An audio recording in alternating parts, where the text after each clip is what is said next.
Now for office hours, a 20-minute problem solving show. 20 minutes, no more than that. And we got all of these awesome brains right here. Josh, the Watt Principal of Memorial Pathway Academy in Garland, ISD, Garland, USA, ready to rock and roll and learning from everybody right here. So you're watching this on a rebroadcast, like it and share it, tag somebody else. Those algorithms, we need to get this knowledge out there. You should know all of these years of experience. When you don't know who they are, we'll share who they are right now. So if you are in Alaska or Hawaii, if you are in Maine or in Florida or anywhere in the 48 middle, we need you part of this conversation because you know what? Iron sharpens iron. Let's go, Dean Packard. How about that? Here we go. Tuesday night office hours, bringing it all together from across the country. We've got everybody in the house here representing. Let's go very quickly. Josh, want to do a round robin? How do you want to handle this? Let's go. Dr. Drew. Dr. Drew, you're up, man. Talk about who you are, where you're from. All right, Drew Tomlin, principal of Heritage Middle School in tropical Westerville, Ohio, a stone's throw away from Columbus, Ohio. Happy to be here. Awesome. Great to have you back again. Dr. Rachel, you're up.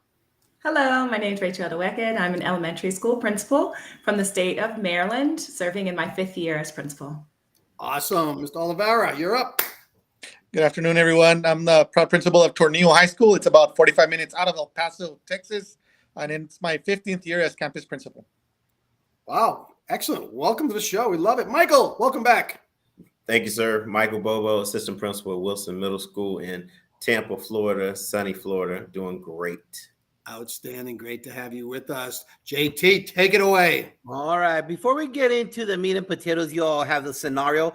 Alex, you have the scenario on your phone. You want to check it out? We're going to start off with some mind-busting questions. Real quick. Doc, Rachel, chips or salsa or chips and queso before your meal? Chips and salsa. Dr. Drew? Chips and queso. Dean Packard? Chips and salsa. Michael Bobo? Right answer is chips and queso. Olvera?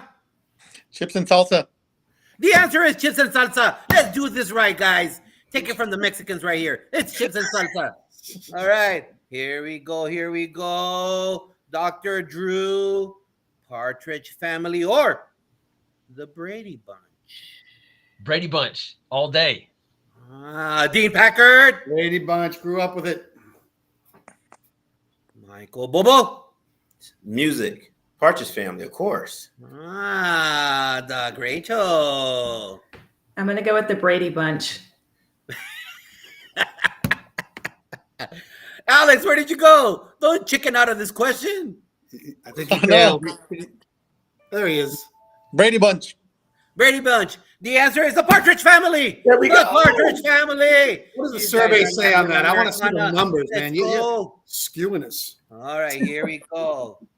Here we go. Dr. Rachel. Best Tom Hanks movie. Forrest Gump or The Green Mile? Forrest Gump. Bobo. I don't know. I cried on both of them, but the Green Mile. Olvera. Forrest Gump. Dr. Drew. I'm 0 for 2, but I'm going Forrest Gump. And Dean Packard. I'm going Castaway, but I think I'm going to go back and go with Forrest Gump. The answer is The Green Mile. How could you not cry with all things? The Green Mile. The Green Mile. You all need to get it together. No way. No way, man. All right. Here we go. Here goes the scenario. Hey, America, what would you do? I'm going to read the scenario out there for those of you in South Dakota and Iowa. So here it goes. Real world example. You are in your office speaking to another administrator about an issue, and you both are called over the radio to quickly go to your SPED unit with autistic students who are aggressive. The unit is on the opposite end of the campus, and so you take your golf cart to get there quickly.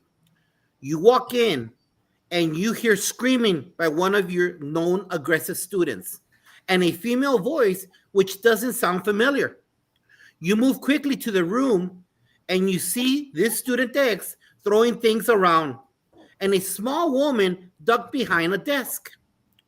She stands up, and you see it's the student's mom who has been hit by the student before you arrived. He starts charging at her with his radio that calms him down. You both walk in and say the student's name. And the mom tells you, yells at you, leave him alone. Leave the room. Olvera, what do you do? Well, you loaded us up with a really good question here, Mr. Tovar. But I think, looking at the situation, the first thing I want to do is make sure that we clear the room. I don't know who's in the room or, who's in there. The student safety is important. The teachers are there. So I'd make sure that I would clear the room. And then obviously started radio in for support and help, because we do have leadership team. And the whole point is to have people that'll back you up. They're clearing the halls, making sure that nobody's around access. It's a high,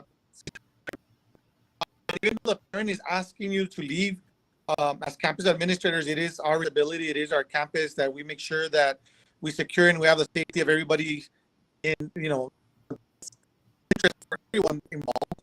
But honestly, I think the best thing is to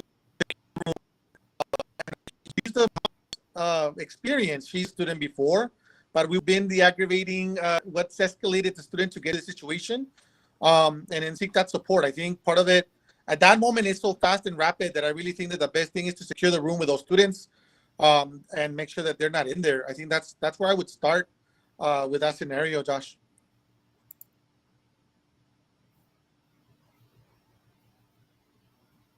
Dr. Drew?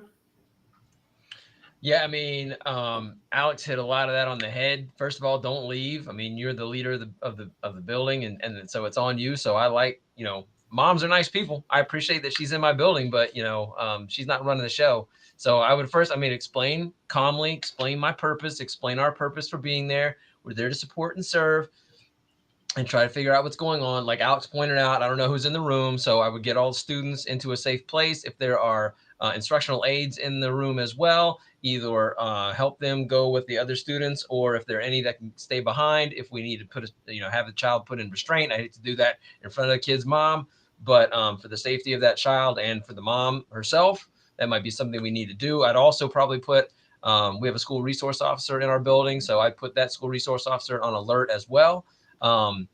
And so again, trying to de-escalate the situation, like Alex said, figure out the cause of the aggravation. Maybe it's mom herself, who knows? And then I don't know if we'll eventually get to like post-incident response, but post-incident, I would have some actions I would also take as well. So, that's a good question. I'm going to feed the scenario. The young man was, the rest of the kids were walking the track. It was PE time. But he was having a bad day, so they gave him the radio. But he was still having a bad day, so mom was bringing lunch just by coincidence. So mom removed him from the environment to the little sensory room that we had. Yep. And that's where he never de-escalated with the mom. So there was nobody else. It was just him and mom. Bobo. Okay. Since you kind of put those caveats on that makes it kind of difficult, even with mom there. With the parent there, it's always some type of different scenario, all right? Because the mom is the person that should be able to calm down, but they're not calming down. First thing, I would call my resource officer, because we have one on campus also, because we don't know how this situation is going to go, especially when mom's screaming at me to leave him alone and don't say his name and leave the room. That's a little bit aggressive, and I know mom's worried about the child, but at the same time, we have to do what we have to do to make sure that it's safe. So one of us has to deal with the child, one of us gonna have to deal with the mom, and kind of split it up until we can get some extra people there to make sure the scenario doesn't go as far, real far. Excuse me. But the great part is they're in that sensory room, right? They're not out with other people and out where more things can happen. So we can kind of start de-escalating it. But we have to get mom, I think, out of that sensory room also, because I think she's aggravating the child for whatever reason. She's aggravating the child. If the child's coming at her, ma'am, we got to get you out. So I would have one of us get her out, and hopefully by that time, somebody else is there, so a couple people can be in a room with the student.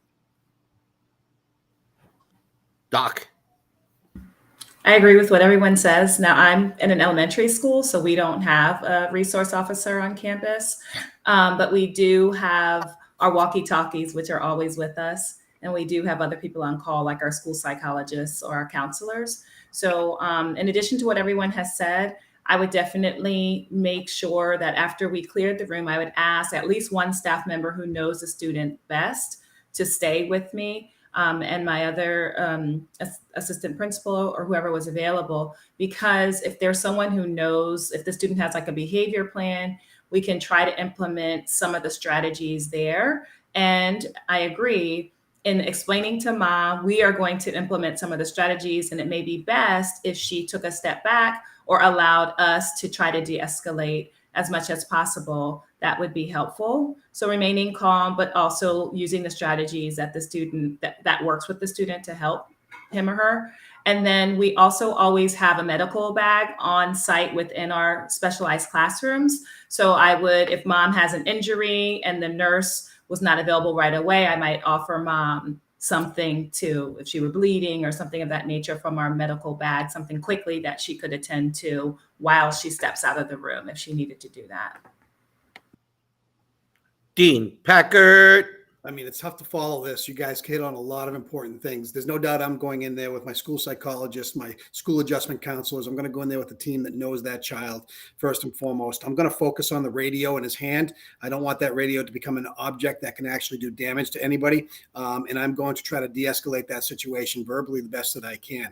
I'm going to watch out for proximity. I'm not going to invade the space. I'm going to read the room. I love the idea of removing all other students if you can. That's going to be a number one thing that happens in any type of situation like this, but also how that mother got into the school, I still don't know. That's a different story all in itself, but we need to take down the temperature, and we need to make sure that that child doesn't have any objects in his hands to be able to hurt himself or others. And then the rest, we're just going to slowly unpack what's going on.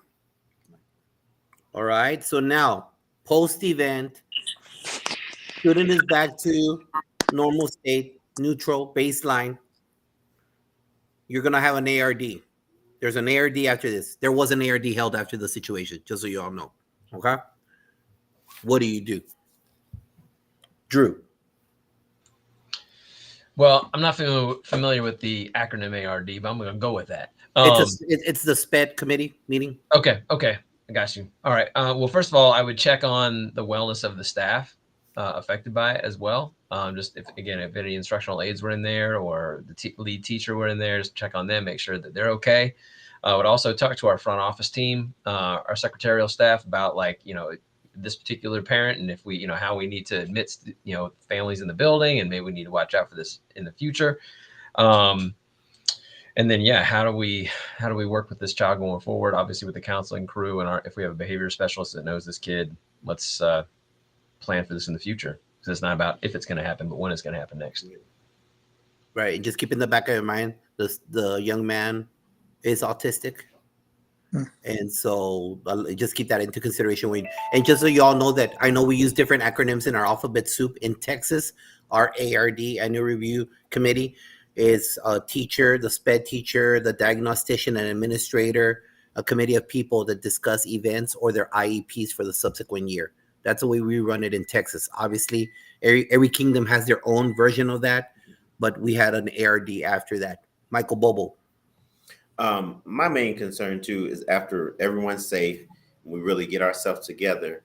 I've been at schools like that are centralized for these students, and sometimes there's ways for parents to get on campus just around, it's not always fenced in. And I know as districts, we do our best, but my main concern would be who called to say, hey, can you bring them lunch? Because sometimes it's not just mom just coming up. Sometimes someone calls and says, well, Michael's having a bad day. Can you bring him some McDonald's or whatever? And was that the case? And how did she get that far in to be able to get into the room with the child? And everybody's okay with her being with the child by herself or whatever. So we have to look at our protocols and how we're handling it and making sure that they're written out, that everybody knows. I think sometimes we kind of slip. Sometimes it depends on our students, and we think that's what's best, but it's really not what's best if we're not all on the same page. and we got to make sure those protocols are in place. And once we leave this meeting, this is what we all are following. I love what Dr. Drew said about the secretaries and everything, because sometimes they do pass by them. Oh, we know who Michael is. We know their parents, blah, blah, blah. No, this is our protocol. This is how we're going to handle it. Exactly. And that's why I gave that part of the scenario at the beginning. This is a big 5A school. And that unit was on the opposite end. And if you know big 5A schools in Texas, there's 10 billion doors and access points. Dean Packard. Now, first of all, I'm going to make sure that my student support team knows our families for all tier 3 students in any capacity. We're going to know what inside and out. I think it's one of the biggest things that student support teams do and cultivate those types of relationships. More importantly, we're going to dissect the FBA, the functional behavioral assessment plan that was done. And we're going to look at the plan we have in place to ensure that we followed all steps. We're going to wrap that blanket around that individual. We're going to ensure that this isn't going to happen again. Again, antecedents are they're different for everybody, especially someone who suffers from autism. It takes 2 seconds for them sometimes to go off, and then it takes about 3 hours to get them back to where they need to be. So we need to be prepared for that. We need to make sure we have training in place for that. But debriefing about the whole situation afterwards is the key component to a successful opportunity if it ever comes up again. Alex. I agree with Dean. I think the first thing I'd like to do is review the IEP, what's already in place, what's worked and what hasn't worked. And I think a lot of the things that were mentioned were, what are the triggers? What triggers this student to get to that degree, and what can we do to either avoid it or to tell that he's going to get triggered, to avoid those scenarios. But even then, because kids are kids, even if they're not in a unit, things can go wrong. And to make sure that we have a right place with the ARD committee, just in case this happens again, how we can react and make sure that the child is safe and that everybody else around him is safe. At the end of the day, we want to keep safety, as our priority, like everybody's mentioned, and that we can continue with some sense of educating them and helping them throughout the day after they have these episodes. But I do think that having the right people in the ARD is going to also support that, and involving people to make sure that we have dialogue and come up with a better solution in the end. Dr. Edo Eckert. Yeah, I agree with what everyone has said already. Definitely communication is going to be critical in this case. I want to just add in, mom is going to be a critical component, the parent. We have to include the parent in these debriefing conversations. We were not there, so we don't know what the triggers were, what the antecedents were. It would be helpful to hear her perspective to what a trigger could be, and also what the staff observed, and see if we can calibrate both of those stories to figure out what would be a likely antecedent. Again, going back to that behavior intervention plan, if this has happened previously, or if we see it happening with more frequency, aggressive behaviors, or things of that nature, then we need to go back and look at the BIP, make sure that it is appropriate. And if it's not appropriate, going back and starting that functional behavior assessment again to see, because things change quickly, as those already shared by the other administrators. So I think the communication is there. And also Michael Bobo talked about changing procedures. I know Drew also said the same thing. If that's the case, we need to be very clear and communicative with the parent to say, this is why the procedures are in place. And again, safety is number one. We want to, safeguard your child's safety and the safety of everyone on our campus. So I think whatever decisions are made, it's most important that we communicate those as clearly as possible. And whenever something has to change, that is also communicated clearly. And to close it off, you all covered the steps that we're taking in this scenario. The little things that Sir Giovanni never teaches you is that mom was an advocate also and married to a teacher at the same campus, which allowed her access in other different ways. So Sir Giovanni will never show you those different scenarios because it's all tied into what led to that. And the young man continued his aggressive behaviors throughout his stay at the school. But that's all the preventive things that we can do being in our campus, dealing with a situation like this. And that, ladies and gentlemen, is office hours, but it's not over. It is not over. Dean Packard, it's not over, you slave driver, you. This Sunday, the flagship show, 7 p.m. Eastern. Andrea Bidner will be joining us talking about EB students. And this coming Thursday, we have the Red Zone with our EB show part 2 part 2 of our EB show, Emerging Bilinguals, how we support them as they're moving out through the whole country. What do you think about that, Dean Packard? I think once again, we hit an inside the park home run with a lot of administrative nuggets here, making sure that we could navigate through the situation that you put out there, Josh. So again, guys, I want to thank you very much for being with us. Great job tonight. Again, these 20-minute segments are all about real time, in the moment. How do you resolve something? In any administrator worth their weight understands you got to act on the fly. You got to act with common sense.